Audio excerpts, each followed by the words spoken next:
एक प्यासी आत्मा, एक प्राचीन फराओ को फिर से जिंदा करने की एक खौफनाक साजिश, और इन सब के बीच में फंसा एक बिल्कुल आम सा इंसान।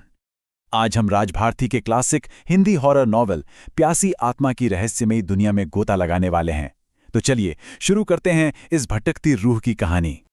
कहानी हमें सीधा ले चलती है एक्शन के बीचों बीच। मिस्र का वो जलता हुआ रेगिस्तान, और एक आदमी है जो बस अपनी जान बचाने के लिए बेतहाशा भागा जा रहा है। दिशा का कोई अंदाजा नहीं सिवाय सूरज के, और चारों तरफ बस रेत ही रेत है। कोई मंजिल नहीं, कोई उम्मीद नहीं। आप सोच सकते हैं कि उसके दिल में सिवाय निराशा और बेबसी के और कुछ नहीं बचा होगा। वो पूरी रात अपने दुश्मनों से बचता बचाता रहा, और अब दिन के उजाले में भी वो पीछा नहीं छुड़ा पा रहा है। उसे ये भी पता है कि वो ज्यादा देर तक भाग नहीं पाएगा, क्योंकि उसके दुश्मन ऊंटों पर सवार हैं, जो इस रेगिस्तान की सबसे तेज सवारी है। तो सवाल ये है, आखिर ये आदमी है कौन, और वो इस जानलेवा मुसीबत में फंसा तो फंसा कैसे? इन सवालों का जवाब जानने के लिए हमें कहानी में थोड़ा पीछे जाना होगा, उस मोड़ पर जहां एक अजीब सी भविष्यवाणी ने एक आम इंसान की जिंदगी को हमेशा हमेशा के लिए बदल कर रख दिया।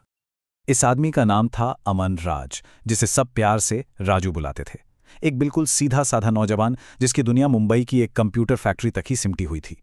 उसकी जिंदगी में कोई एडवेंचर नहीं था, कोई बड़ा रहस्य नहीं था, या कम से कम उसे तो यही लगता था। उसे क्या पता था कि किस्मत ने उसके लिए क्या जाल बुन रखा है। तो हुआ यूं कि राजू की इस शांत जिंदगी में तूफान तब आया जब वो एक बिजनेस टूर पर मिस्र गया।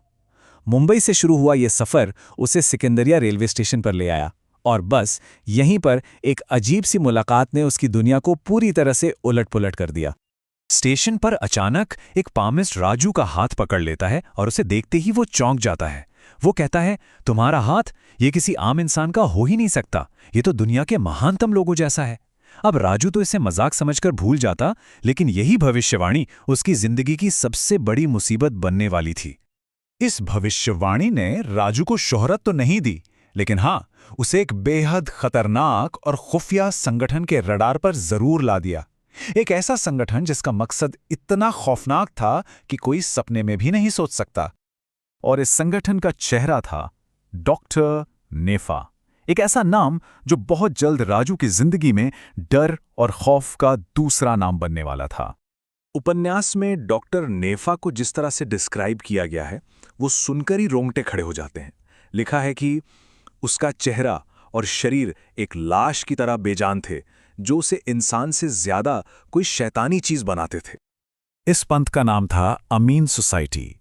इसे डॉक्टर नेफा और एक अमीर उद्योगपति बलवंत राय ने मिलकर बनाया था, और इनका मकसद बेहद खौफनाक और सदियों पुराना था। तो आखिर क्या था इस अमीन सोसाइटी का मकसद? जवाब उनके ही शब्दों में छिपा है।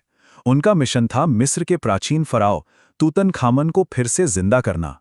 उन्हें यकीन था कि जब तूतनखामन दुनिया पर राज करेगा तो उन्हें दौलत और ताकत का सबसे बड़ा इनाम मिलेगा। लेकिन यहां एक बहुत बड़ा सवाल खड़ा होता है।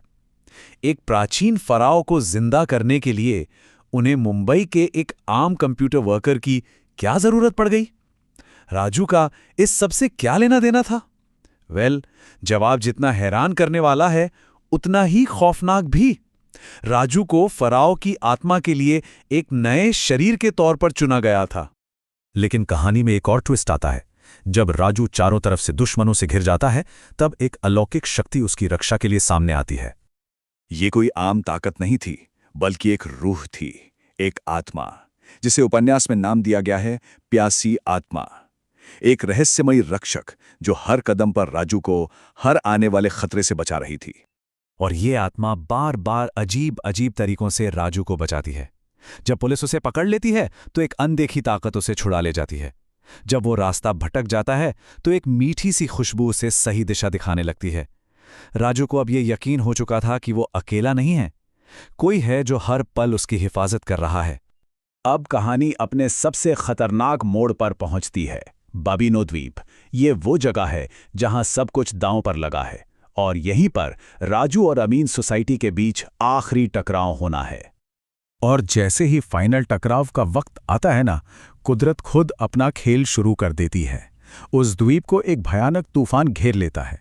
हवा में, लहरों में सिर्फ एक ही आवाज गूंज रही है, मौत, मौत और मौत। ऐसा लग रहा था मानो आसमान से आफत बरस रही हो।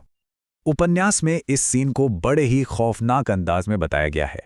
उफनते हुए समुद्र से काली काली चट्टानें ऐसे बाहर निकल रही थीं जैसे कोई भूत अचानक से पानी के अंदर से निकल आया हो, किसी भी जहाज को निगल जाने के लिए तैयार।